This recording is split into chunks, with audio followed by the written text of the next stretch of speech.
Assalamualaikum warahmatullahi wabarakatuh.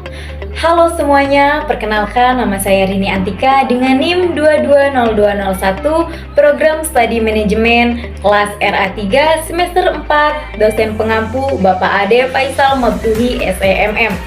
Video ini dibuat dan diposting untuk memenuhi syarat penilaian ujian tengah semester mata kuliah perilaku keorganisasian dengan dosen pengampu Bapak Ade Faisal Mabtuhi SEMM.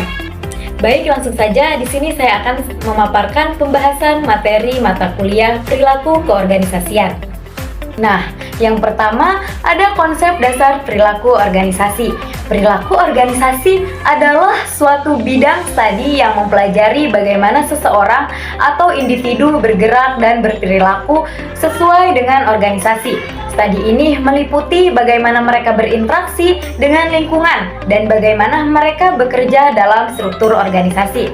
Perilaku organisasi memiliki tujuan utama untuk merevitalisasi teori organisasi dan mengembangkan konseptualisasi kehidupan organisasi yang lebih baik.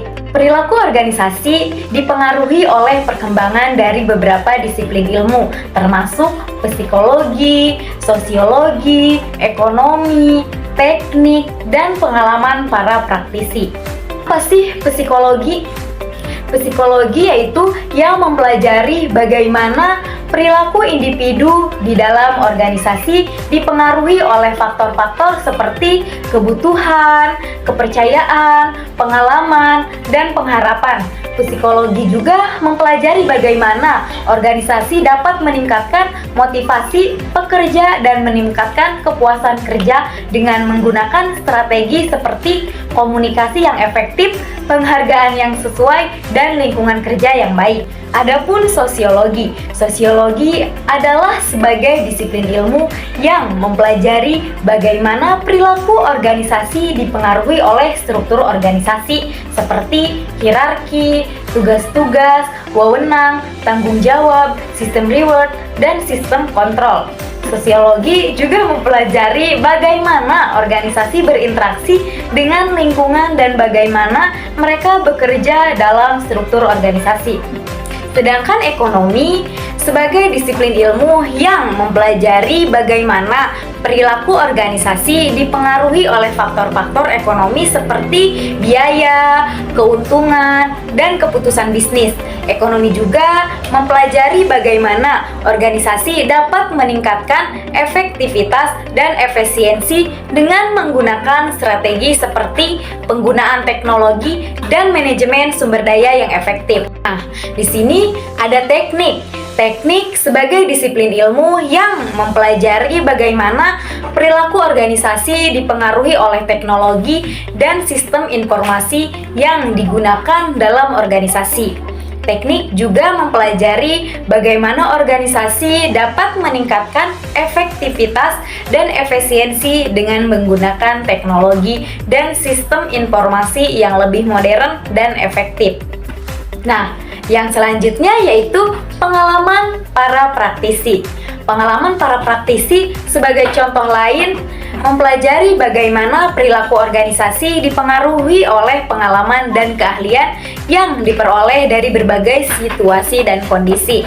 Pengalaman para praktisi juga mempelajari bagaimana organisasi dapat meningkatkan kepuasan kerja dan meningkatkan motivasi pekerja yang menggunakan strategi seperti komunikasi yang efektif, penghargaan yang sesuai, dan lingkungan kerja yang baik. Dalam sintesis, perilaku organisasi dipengaruhi oleh perkembangan dari beberapa disiplin ilmu yang berbeda-beda, termasuk psikologi, sosiologi, ekonomi, teknik, dan pengalaman para praktisi.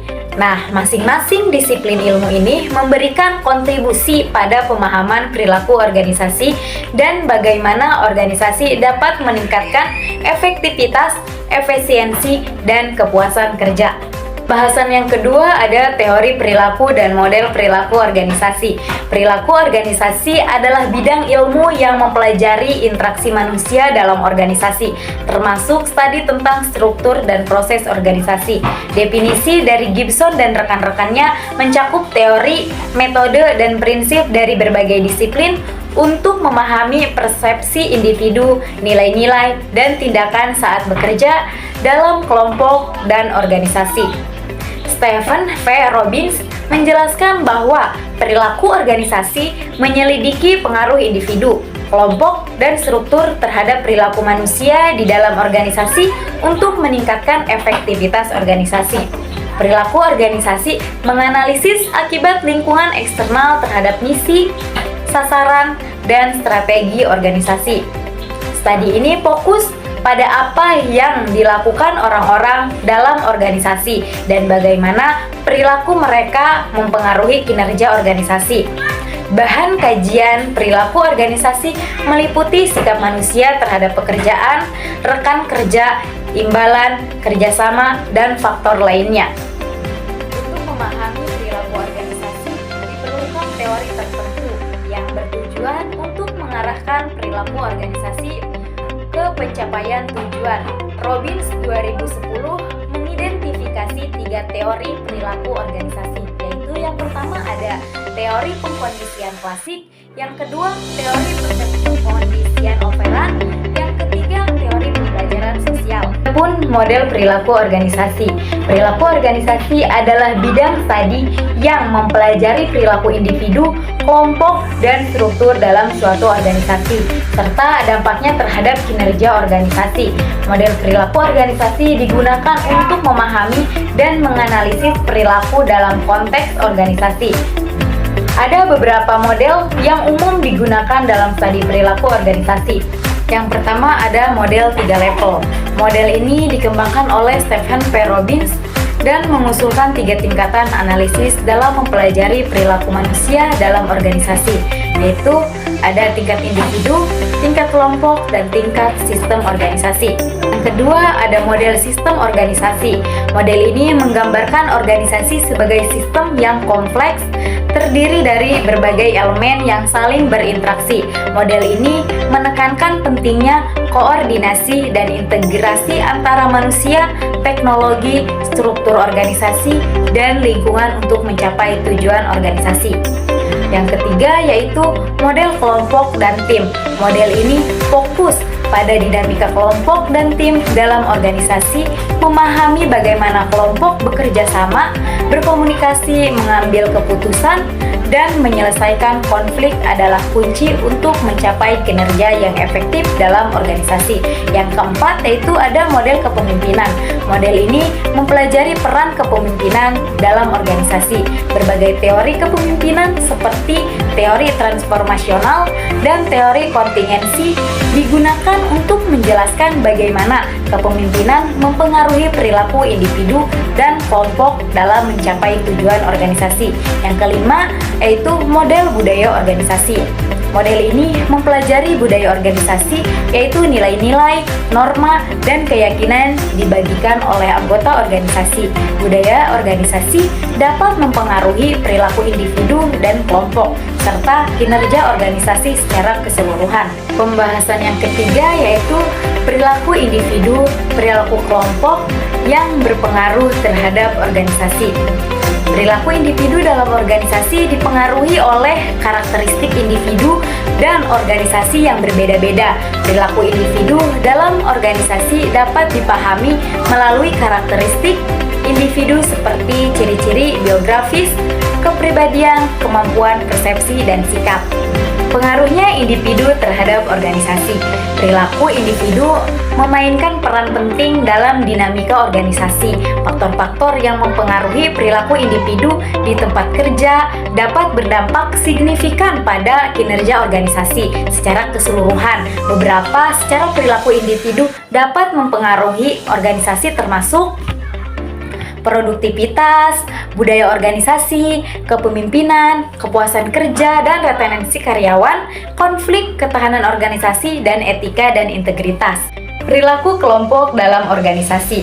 Perilaku adalah fungsi dari interaksi antar individu dengan lingkungannya. Kelompok terdiri dari 2 individu atau lebih yang berinteraksi dan bergantung satu sama lain untuk mencapai tujuan tertentu. Perilaku mencakup semua tindakan yang dilakukan seseorang, termasuk aktivitas, perbuatan, dan penampilan sepanjang hidupnya. Bentuk perilaku manusia melibatkan aktivitas individu dalam konteks lingkungannya. Perilaku kelompok adalah aktivitas yang dilakukan oleh individu dengan individu lainnya untuk mencapai aspirasi anggota, berinteraksi, dan gabungan demi mencapai tujuan yang diinginkan. Adapun pengaruh kelompok terhadap organisasi, perilaku kelompok memainkan peran penting dalam dinamika organisasi, interaksi antar anggota kelompok, dinamika kekuasaan, norma kelompok, dan cara kelompok mengelola konflik dapat memiliki dampak yang signifikan pada kinerja dan budaya organisasi. Adapun beberapa cara perilaku kelompok dapat mempengaruhi organisasi. Yang pertama ada kinerja dan produktivitas, yang kedua inovasi, yang ketiga kepuasan kerja, yang keempat budaya organisasi, yang kelima kepemimpinan, yang keenam resolusi konflik, yang ketujuh atau yang terakhir yaitu ketahanan organisasi. Pembahasan yang keempat yaitu teori motivasi dan penerapannya dalam organisasi. Motivasi berasal dari kata motif yang sering diartikan sebagai dorongan jiwa dan jasmani untuk berbuat. Menurut Mikhail, motivasi adalah proses psikologi yang menyebabkan timbulnya, diarahkannya, dan presentensi kegiatan sukarela yang diarahkan ke tujuan tertentu. Gaya Gray menganggap motivasi sebagai proses internal atau eksternal yang menyebabkan timbulnya sikap antusiasme dan persistensi dalam melaksanakan kegiatan tertentu. PHT Hani Handoko menyatakan bahwa motivasi adalah keadaan pribadi yang mendorong keinginan individu untuk melakukan kegiatan tertentu guna mencapai tujuan. Adapun penerapan motivasi dalam organisasi, Robbins menyatakan bahwa untuk memaksimalkan motivasi pegawai, perlu memastikan bahwa upaya yang dilakukan mengarah pada evaluasi kinerja yang diharapkan. Jika sasaran tidak jelas, kriteria pengukuran samar, atau pegawai kurang yakin bahwa upaya mereka akan dihargai, individu cenderung bekerja di bawah potensi mereka. Pada tingkat organisasi, motivasi pegawai dapat meningkatkan efektivitas organisasi yang berdampak pada keanggotaan, absensi, motivasi kerja pegawai, dan struktur tugas organisasi. Menurut Lawler 1971, dari hasil penelitian menunjukkan bahwa imbalan organisasi mempunyai pengaruh langsung terhadap keputusan keanggotaan pegawai untuk menentukan bergabung atau tidak dalam organisasi. Perilaku seperti ini dapat dijelaskan karena tingginya tingkat imbalan akan mempertinggi tingkat kepuasan dan motivasi. Pembahasan yang kelima yaitu nilai sikap dan kepuasan kerja. Nilai sikap dan kepuasan kerja adalah konsep penting dalam manajemen organisasi. Nilai mencerminkan preferensi individu terhadap bentuk perilaku tertentu dan mempengaruhi sikap yang terbentuk dari pengalaman dan lingkungan serta mempengaruhi kepuasan kerja. Nilai didefinisikan sebagai keyakinan mengenai cara bertingkah laku dan tujuan yang diinginkan. Squad mengelompokkan nilai menjadi 10 tipe yang muncul dari 3 kebutuhan manusia. Nilai mempengaruhi sikap dan tingkah laku serta terdiri atas 3 komponen, yaitu kognitif, efektif, dan konatif. Nilai tersebut berhubungan dengan pengetahuan dan pengertian, efektif dengan emosi dan perasaan, dan konatif dengan perilaku dan tindakan. Sikap mempengaruhi kepuasan kerja karena individu mencari konsistensi di antara sikap mereka serta antara sikap dan perilaku mereka.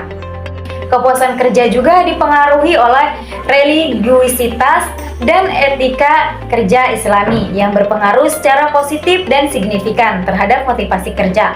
Oleh karena itu, nilai, sikap, dan kepuasan kerja sangat penting dalam memahami perilaku organisasi dan mempengaruhi keberhasilan organisasi. Pembahasan yang terakhir yaitu yang keenam, membangun kerja tim yang efektif. Pada era saat ini, individu dituntut untuk bekerja dengan baik, namun tidak semua pekerjaan dapat dilakukan sendiri. Terkadang, individu perlu bekerja dengan tim mencapai tujuan bersama. Dalam sebuah tim, interaksi dan komunikasi antar individu sangat penting untuk mencapai tujuan bersama. Di sini ada cara membuat tim menjadi efektif. Dalam sebuah organisasi, sebuah tim dibangun oleh manajer. Manajer harus melakukan hal-hal tertentu agar anggota tim dapat bekerja dengan baik. Ada beberapa faktor yang berkaitan dengan kinerja tim yang efektif. Adapun jenis-jenis tim yaitu ada dua, yaitu yang pertama tim formal. Nah, tim formal ini tim yang dibentuk oleh manajer untuk melakukan tugas tertentu demi mencapai tujuan organisasi. Tim ini dibentuk secara sengaja dan memiliki tanggung jawab yang jelas. Tujuan utamanya adalah membantu organisasi mencapai sasaran yang telah ditetapkan. Sedangkan yang kedua yaitu tim informal. Tim informal ini terdiri dari 5 hingga 20 orang dengan berbagai keterampilan yang melakukan penggiliran kerja dalam memproduksi produk atau layanan servis. Anggota tim ini supervisi oleh anggota terpilih. Pada pembahasan kali ini, saya menyimpulkan bahwa memahami organisasi dan kinerja karyawan atau tim dapat berdampak efektif pada sebuah organisasi tertentu, dan seorang manajer harus memahami beberapa faktor yang dapat mempengaruhi organisasi. Semoga video pada kali ini bermanfaat bagi penonton. Terima kasih. Wassalamualaikum warahmatullahi wabarakatuh.